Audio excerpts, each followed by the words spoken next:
खबरों का आगाज करेंगे बलूचिस्तान से। मारूफ आलिम दीन मौलाना नूरुद्दीन आगा साहब ने रोज़ी खान शौक को बताते हुए कहा है कि रोज़ी खान शौक अपने मजालिस में उलमाए दीन और कौम के सरबराहान को एहतराम रखे ताकि उसी के लिए आगे में कोई मुश्किलात का सामना न पड़े। روزي خان ته زه دا یوه خبره کوم چې روزي خان خیال کوه ته به دا خیال کوې چې یاره زه خلک خندومه.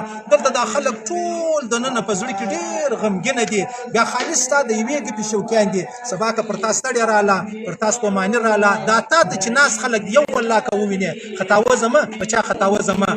دومره وکه خپله ګپه کوه، الیمټ کې کوه، په چوکاټ کې کوه، دین مه یادوه، اسلام مه یادوه، قرآن مه یادوه، د الله رسول مه یادوه، صحابه مه یادوه، جنت مه یادوه، جهنم مه یادوه، روزه مه یادوه، لمونځ مه یادوه، علما مه یادوه، ږیرې مه یادوه.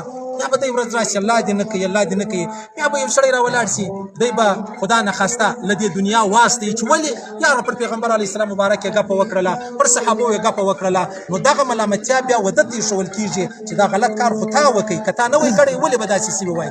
نو بیا په دې کې لویه خبره دا ده چې کوم څوک خندوي. د الله رسول فرمایي وایي تاسو و نیکۍ ته په کم نظر مه ګورئ. دا هم یوه نیکي ده چې یو چا سره څوک میلاو شي، په پراخ تندي میلاو شي، په خندا میلاو شي. اوس په دې ځای کې پراخ تندی په خندا میلاوېده دا